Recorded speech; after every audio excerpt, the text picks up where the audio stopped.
5వ అధ్యాయం. ఆ కాలమందు యూదా తన సహోదరులను విడిచి హీరా అను ఒక అదుల్లామీయుని యొద్ద ఉండుటకు వెళ్ళెను. అక్కడ షూయా అను ఒక కనానీయుని కుమార్తెను యూదా చూచి ఆమెను తీసుకుని ఆమెతో పోయెను.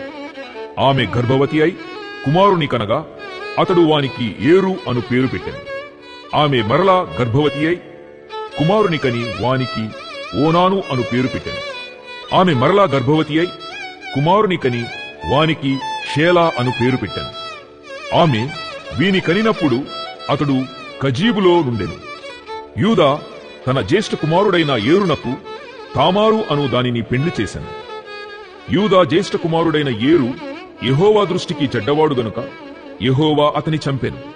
అప్పుడు యూదా ఓనానుతో, నీ అన్న భార్య యొద్దకు వెళ్లి మరిది ధర్మము జరిగించి నీ అన్నకు సంతానము కలుగజేయుమని చెప్పాను. ఓనాను ఆ సంతానము తనది కానేరదని ఎరిగి ఆమెతో పోయినప్పుడు తన అన్నకు సంతానము కలుగజేయకుండునట్లు తన రేతస్సును నేలను విడిచెను. అతడు చేసినది యెహోవా దృష్టికి చెడ్డది గనుక ఆయన అతని కూడా చంపెను. అప్పుడు యూదా ఇతడు కూడా ఇతని అన్నల వలె చనిపోవునేమో అనుకుని, నా కుమారుడైన షేలా పెద్దవాడగు వరకు నీ తండ్రి ఇంట విధవరాలుగా ఉండుమని తన కోడలైన తామారుతో చెప్పెను. కాబట్టి తామారు వెళ్లి తన తండ్రి ఇంట నివసించెను. చాలా దినములైన తరువాత షూయా కుమార్తె అయిన యూదా భార్య చనిపోయాను.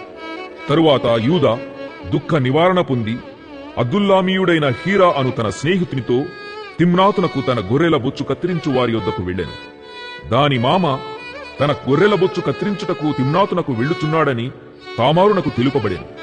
అప్పుడు షేలా పెద్దవాడైనప్పటికీ తాను అతనికియ్యబడకుండుట చూచి తన వైధవ్య వస్త్రములను తీసివేసి ముసుకు వేసుకొని శరీరమంతయూ కప్పుకొని తిమ్నాతునకు పోవు మార్గములో నుండు ఏనాయీము ద్వారమున కూర్చుండగా యూదా ఆమెను చూచి ఆమె తన ముఖము కప్పుకొనినందున వేశ్య అనుకుని ఆ మార్గమున ఆమె దగ్గరకు పోయి ఆమె తన కోడలని తెలియక నీతో పోయేదను రమ్మని చెప్పాను. అందుకామె, నీవు నాతో వచ్చిన ఎడల నాకేమి ఇచ్చెదవని అడిగాను. అందుకతడు, నేను మందలో నుండి మేకపిల్లను పంపెదనని చెప్పినప్పుడు ఆమె, అది పంపు వరకు ఏమైనా కుదువ పెట్టిన ఎడలా సరే అని చెప్పాను. అతడు, నేను నీ యొద్ద ఏమి కుదువ పెట్టవలెనని అడిగినప్పుడు ఆమె, నీ ముద్రయు దాని దారమును నీ చేతి కర్రయునని చెప్పాను. అతడు వాటిని ఆమెకిచ్చి ఆమెతో పోయెను. ఆమె అతని వలన గర్భవతి ఆయను. అప్పుడు ఆమె లేచిపోయి తన ముసుగు తీసివేసి తన వైధవ్య వస్త్రములను వేసుకొనెను. తరువాత యూదా ఆ స్త్రీ యొద్ద నుండి ఆ కుదువను పుచ్చుకొనుటకు తన స్నేహితుడగు అదుల్లామీయుని చేత మేకపిల్లను పంపినప్పుడు ఆమె అతనికి కనబడలేదు. కాబట్టి అతడు మార్గమందు ఏనాయిమునొద్ద నుండి ఆ వేశ్య ఎక్కడనున్నదని ఆ చోటి మనుష్యులను అడుగగా వారు, ఇక్కడ వేశ్య ఎవతేయూ లేదని చెప్పింది. కాబట్టి అతడు యూదా యొద్దకు తిరిగి వెళ్లి, ఆమె నాకు కనబడలేదు, మరియు ఆ చోటి మనుష్యులు ఇక్కడికి వేశ్య ఎవతయూ రాలేదని చెప్పిరని అనినప్పుడు యూదా, మనలను అపహాస్యము చేసిదరేమో, ఆమె వాటిని ఉంచుకొననిమ్ము. ఇదిగో, నేను ఈ మేకపిల్లను పంపితిని, ఆమె నీకు కనబడలేదు అనెను. రమారమి 3 నెలలైన తరువాత నీ కోడలగు తామారు జారత్వము చేసెను. అంతేకాక ఆమె జారత్వము వలన గర్భవతి అయినదని యూదాకు తెలుపబడెను. అప్పుడు యూదా, ఆమెను బయటికి తీసుకుని రండి, ఆమెను కాల్చి వేయవలెనని చెప్పాను. ఆమెను బయటికి తీసుకుని వచ్చినప్పుడు ఆమె తన మామ యొద్దకు ఆ వస్తువులను పంపి, ఇవి ఎవరివో ఆ మనుష్యుని వలన నేను గర్భవతినైతిని. ఈ ముద్ర, ఈ దారము, ఈ కర్ర ఎవరివో దయచేసి గుర్తుపట్టుమని చెప్పించాను. యూదా వాటిని గుర్తుపట్టి, నేను నా కుమారుడైన షేలాను ఆమెకు ఇయ్యలేదు గనుక ఆమె నాకంటే నీతిమంతురాలని చెప్పి మరి ఎప్పుడునూ ఆమెను కూడలేదు. ఆమె ప్రసవ కాలమందు కవలవారు ఆమె గర్భమందుండి ఆమె ప్రసవించునప్పుడు ఒకడు తన చెయ్యి బయటికి చాచెను గనుక మంత్రసాని ఎర్రనూలు తీసి వాని చేతికి కట్టి ఇతడు మొదట బయటికి వచ్చెనని చెప్పెను. అతడు తన చెయ్యి వెనుకకు తీసినప్పుడు అతని సహోదరుడు బయటికి వచ్చెను. అప్పుడామె, నీవేళ భేదించుకుని వచ్చితివనెను. అందుచేత అతనికి పెరేసు అను పేరు పెట్టబడింది. తరువాత తన చేతిని తొగరుగల అతని సహోదరుడు బయటికి వచ్చెను. అతనికి జెరహు అను పేరు పెట్టబడింది. 39వ అధ్యాయం. యోసేపును ఐగుప్తునకు తీసుకుని వచ్చినప్పుడు ఫరో యొక్క ఉద్యోగస్థుడును రాజసంరక్షక సేనాధిపతియునైన పోతీఫరను ఒక ఐగుప్తీయుడు అక్కడికి అతని తీసుకుని వచ్చిన ఇష్మాయేలీయుల యొద్ద అతని కొనెను. యెహోవా యోసేపునకు తోడయుండెను గనుక అతడు వర్ధిల్లుచు తన యజమానుడగు ఆ ఐగుప్తీయుని ఇంట నుండెను. యెహోవా అతనికి తోడయుండెననియు అతడు చేసినదంతయు అతని చేతిలో యెహోవా సఫలము చేసిననియు అతని యజమానుడు చూచినప్పుడు యోసేపు మీద అతనికి కటాక్షము కలిగెను గనుక అతని యొద్ద పరిచర్య చేయువాడాయెను. మరియు అతడు తన ఇంటి మీద విచారణకర్తగా అతని నియమించి తనకు కలిగినదంతయు అతని చేతికప్పగించెను. అతడు తన ఇంటి మీదను తనకు కలిగినదంతటి మీదను అతని విచారణకర్తగా నియమించిన కాలము మొదలుకొని యెహోవా యోసేపు నిమిత్తము ఆ ఐగుప్తీయుని ఇంటిని ఆశీర్వదించెను. యెహోవా ఆశీర్వాదము ఇంటిలోనేమి పొలములోనేమి అతనికి కలిగిన సమస్తము మీదను ఉండెను. అతడు తనకు కలిగినదంతయు యోసేపు చేతికప్పగించి తాను ఆహారము తినుట తప్ప తనకేమి ఉన్నదో ఏమి లేదో విచారించినవాడు కాడు. యోసేపు రూపవంతుడును సుందరుడునై ఉండెను. అటు తరువాత అతని యజమానుని భార్య యోసేపు మీద కన్నువేసి తనతో శయనించమని చెప్పెను. అయితే అతడు ఒప్పక, నా యజమానుడు తనకు కలిగినదంతయు నా చేతికి అప్పగించెను గదా, నా వశమున తన ఇంటిలో ఏమి ఉన్నదో అతడెరుగడు. ఈ ఇంటిలో నాకంటే పైవాడు ఎవడునూ లేడు. నీవు అతని భార్యవైనందున నిన్ను తప్ప మరి దేనిని నాకప్పగింపక యుండలేదు. కాబట్టి నేనెట్లు ఇంత ఘోరమైన దుష్కార్యము చేసి దేవునికి విరోధముగా పాపము కట్టుకొందునని తన యజమానుని భార్యతో అనెను. దినదినము ఆమె యోసేపుతో మాటలాడుచుండెను గాని అతడు ఆమెను శయనించుటకైనను ఆమెతో ఉండుటకైనను ఆమె మాట విన్నవాడు కాడు. అట్లుండగా ఒకనాడు అతడు తన పనిమీద ఇంటి లోపలికి వెళ్ళినప్పుడు ఇంటి మనుషులలో ఎవరునూ అక్కడ లేరు. అప్పుడామె అతని వస్త్రము పట్టుకొని తనతో శయనింపుమని చెప్పగా అతడు తన వస్త్రమును ఆమె చేతిలో విడిచిపెట్టి తప్పించుకుని బయటికి పారిపోయాను. అతడు తన వస్త్రమును ఆమె చేతిలో విడిచి తప్పించుకొని పోవుట ఆమె చూచినప్పుడు తన ఇంటి మనుషులను పిలిచి, చూడుడి, అతడు మనలను ఎగతాళి చేయుటకు ఒక హెబ్రీయుని మన యొద్దకు తెచ్చియున్నాడు. నాతో శయనింపవలెనని వీడు నా యొద్దకు రాగా నేను పెద్ద కేక వేసి తిని, నేను బిగ్గరగా కేక వేయుట వాడు విని నా దగ్గర తన వస్త్రమును విడిచిపెట్టి తప్పించుకొని బయటికి పారిపోయినని వారితో చెప్పి అతని యజమానుడు ఇంటికి వచ్చు వరకు అతని వస్త్రము తన దగ్గర ఉంచుకొనెను. అప్పుడామె తన భర్తతో ఈ మాటల చొప్పున చెప్పెను, నీవు మన యొద్దకు తెచ్చిన ఆ హెబ్రీదాసుడు నన్ను ఎగతాళి చేయుటకు నా యొద్దకు వచ్చెను. నేను బిగ్గరగా కేక వేసినప్పుడు వాడు తన వస్త్రము నా దగ్గర విడిచిపెట్టి తప్పించుకొని బయటికి పారిపోయిననెను. కాబట్టి అతని యజమానుడు, ఇట్లు నీ దాసుడు నన్ను చేసెనని తన భార్య తనతో చెప్పిన మాటలు వినినప్పుడు కోపముతో మండిపడి అతనిని పట్టుకొని రాజు ఖైదీలు బంధింపబడు చెరసాలలో వేయించాను. అతడక్కడ చెరసాలలో ఉండెను. అయితే యెహోవా యోసేపునకు తోడయుండి అతని యందు కనికరపడి అతని మీద ఆ చెరసాల యొక్క అధిపతికి కటాక్షము కలుగునట్లు చేసెను. చెరసాల అధిపతి ఆ చెరసాలలోనున్న ఖైదీలనందరినీ యోసేపు చేతికి అప్పగించెను. వారక్కడ ఏమి చేసిరో అదంతయు అతడే చేయించువాడు. యెహోవా అతనికి తోడయ్యుండెను గనుక ఆ చెరసాల అధిపతి అతని చేతికి అప్పగింపబడిన దేనిగూర్చియు విచారణ చేయకయుండెను. అతడు చేయునది యావత్తు యెహోవా సఫలమగునట్లు చేసెను. 43వ అధ్యాయం. ఆ దేశమందు కరవు భారముగా ఉండెను గనుక వారు ఐగుప్తు నుండి తెచ్చిన ధాన్యము తినివేసిన తరువాత వారి తండ్రి, మీరు మరలా వెళ్లి మన కొరకు కొంచెము ఆహారము కొనుడని వారితో అనగా, యూదా అతని చూచి, ఆ మనుష్యుడు మీ తమ్ముడు మీతో ఉంటేనే గాని మీరు నా ముఖము చూడకూడదని మాతో గట్టిగా చెప్పాను. కాబట్టి నీవు మా తమ్ముని మాతో కూడా పంపిన ఎడల మేము వెళ్లి నీ కొరకు ఆహారము కొందుము. నీవు వానిని పంపనొలని ఎడల మేము వెళ్ళము. ఆ మనుష్యుడు, మీ తమ్ముడు మీతో లేని ఎడల మీరు నా ముఖము చూడకూడదని మాతో చెప్పిననెను. అందుకు ఇశ్రాయేలు, మీకు ఇంకొక సహోదరుడు కలడని మీరు ఆ మనుష్యునితో చెప్పి నాకు ఇంత శ్రమ కలుగజేయనేలా అనగా, వారు ఆ మనుష్యుడు, మీ తండ్రి ఇంకా సజీవుడై ఉన్నాడా, మీకు సహోదరుడు ఉన్నాడా అని మమ్మను గూర్చియు మా బంధువులను గూర్చియు ఖండితముగా అడిగినప్పుడు మేము ఆ ప్రశ్నలకు తగినట్టు అతనికి వాస్తవము తెలియజెప్పితిమి. మీ సహోదరుని తీసుకుని రండని అతడు చెప్పునని మాకిట్లు తెలియనని. యూదా తన తండ్రి అయిన ఇశ్రాయేలును చూచి, ఆ చిన్నవానిని నాతో కూడా పంపుము, మేము లేచి వెళ్ళుదుము. అప్పుడు మేమే కాదు, నీవును మా పిల్లలును చావక బ్రతుకుదుము. నేను అతని గూర్చి పూటపడుదును, నీవు అతని గూర్చి నన్ను అడుగవలెను. నేను అతని తిరిగి నీ యొద్దకు తీసుకుని వచ్చి నీ ఎదుట నిలువబెట్టని ఎడల ఆ నింద నా మీద ఎల్లప్పుడూ ఉండును. మాకు తడవు కాకపోయిన ఎడల ఈ పాటికి రెండవ మారు తిరిగి వచ్చి ఉందుమని చెప్పగా, వారి తండ్రి అయిన ఇశ్రాయేలు వారితో, అట్లైనా మీరీలాగు చేయుడి. ఈ దేశమందు ప్రసిద్ధములైనవి అనగా కొంచెము మస్తకి, కొంచెము తేనె, సుగంధ ద్రవ్యములు, బోళము, పిస్తాచకాయలు, బాదముకాయలు మీ గోనెలలో వేసుకొని ఆ మనుష్యునికి కానుకగా తీసుకొని పోవుడి.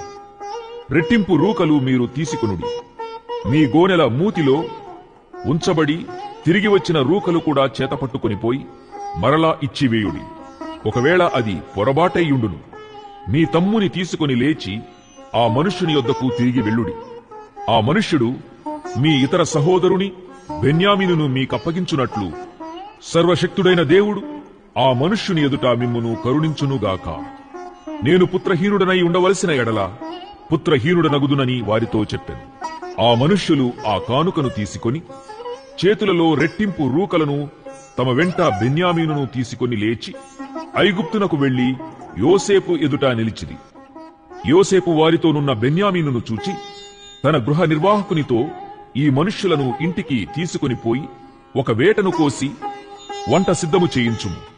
మధ్యాహ్నమందు ఈ మనుష్యులు నాతో భోజనము చేయుదురని చెప్పాను. యోసేపు చెప్పినట్లు అతడు చేసి ఆ మనుష్యులను యోసేపు ఇంటికి తీసుకుని పోయాను. ఆ మనుష్యులు యోసేపు ఇంటికి రప్పింపబడినందున వారు భయపడి, మొదట మన గోనెలలో తిరిగి పెట్టబడిన రూకల నిమిత్తము అతడు మన మీదికి అకస్మాత్తుగా వచ్చి మీదపడి మనలను దాసులుగా చెరపట్టి మన గాడిదలను తీసుకొనుటకు లోపలికి తెప్పించిననుకుని, వారు యోసేపు గృహ నిర్వాహకుని యొద్దకు వచ్చి ఇంటి ద్వారమున అతనితో మాటలాడి, అయ్యా, ఒక మనవి, మొదట మేము ఆహారము కొనుటకే వచ్చితిమి. అయితే మేము దిగిన చోటకి వచ్చి మా గోనెలను విప్పినప్పుడు, ఇదిగో మా రూకల తూనికకు సరిగా ఎవరి రూకలు వారి గోనె మూతిలో ఉండెను. అవి చేతపట్టుకుని వచ్చితిమి. ఆహారము కొనుటకు మరి రూకలను తీసుకుని వచ్చితిమి. మా రూకలను మా గోనెలలో నెవరు వేసిరో మాకు తెలియదని చెప్పిరి. అందుకతడు, మీకు క్షేమమగునుగాక, భయపడకుడి. మీ పితరుల దేవుడైన మీ దేవుడు మీకు మీ గోనెలలో ధనమిచ్చెను. మీ రూకలు నాకు ముట్టినవని చెప్పి షిమ్యోనును వారి యొద్దకు తీసుకుని వచ్చెను. ఆ మనుష్యుడు వారిని యోసేపు ఇంటికి తీసుకుని వచ్చి వారికి నీళ్లియ్యగా వారు కాళ్లు కడుగుకొనిరి. మరియు అతడు వారి గాడిదలకు మేత వేయించెను. అక్కడ తాము భోజనము చేయవలెనని వినిరి గనుక మధ్యాహ్నమందు యోసేపు వచ్చు వేళకు తమ కానుకను సిద్ధము చేసిరి. యోసేపు ఇంటికి వచ్చినప్పుడు వారు తమ చేతులలోనున్న కానుకను ఇంటిలోనికి తెచ్చి అతనికిచ్చి అతనికి నేలను సాగిలపడిరి. అప్పుడు, మీరు చెప్పిన ముసలివాడైన మీ తండ్రి క్షేమముగా ఉన్నాడా, అతడు ఇంకా బ్రతికి ఉన్నాడా అని వారి క్షేమ సమాచారము అడిగినందుకు వారు, నీ దాసుడైన మా తండ్రి ఇంకా బ్రతికి ఉన్నాడు, క్షేమముగానున్నాడని చెప్పి వంగి సాగిలపడింది. అప్పుడతడు కన్నులెత్తి తన తల్లి కుమారుడును తన తమ్ముడైన బెన్యామీనును చూచి, మీరు నాతో చెప్పిన మీ తమ్ముడు ఇతడేనా అని అడిగి, నా కుమారుడా, దేవుడు నిన్ను కరుణించుగాక అనెను. అప్పుడు తన తమ్ముని మీద యోసేపునకు ప్రేమ పొర్లుకొని వచ్చెను గనుక అతడు త్వరపడి ఏడ్చుటకు చోటు వెదకి లోపలి గదిలోనికి వెళ్లి అక్కడ ఏడ్చెను. అప్పుడు అతడు ముఖము కడుగుకొని వెలుపలికి వచ్చి తన్ను తాను అణచుకొని భోజనము వడ్డించుడని చెప్పెను. అతనికిని వారికిని అతనితో భోజనము చేయుచున్న ఐగుప్తీయులకును వేరువేరుగా వడ్డించిరి.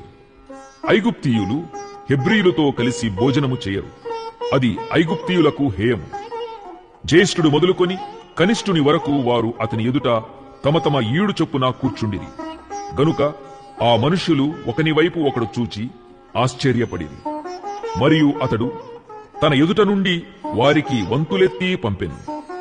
బెన్యామీను వంతు వారందరి వంతుల కంటే 5 అంతలు గొప్పది. వారు విందు ఆరగించి అతనితో కలిసి సంతుష్టిగా త్రాగిరి. ఆయన మరి ఒక ఉపమానము వారితో చెప్పెను. ఏమనగా, పరలోక రాజ్యము తన పొలములో మంచి విత్తనమును విత్తిన ఒక మనుషుని పోలి ఉన్నది. మనుషులు నిద్రించుచుండగా అతని శత్రువు వచ్చి గోధుమల మధ్యను గురుగులు విత్తిపోయెను. మొలకలు పెరిగి గింజపట్టినప్పుడు గురుగులు కూడా అగపడెను. అప్పుడు ఇంటి యజమానుని దాసులు అతని యొద్దకు వచ్చి, అయ్యా, నీవు నీ పొలములో మంచి విత్తనము విత్తితివి గదా, అందులో గురుగులెక్కడ నుండి వచ్చినవని అడిగిరి.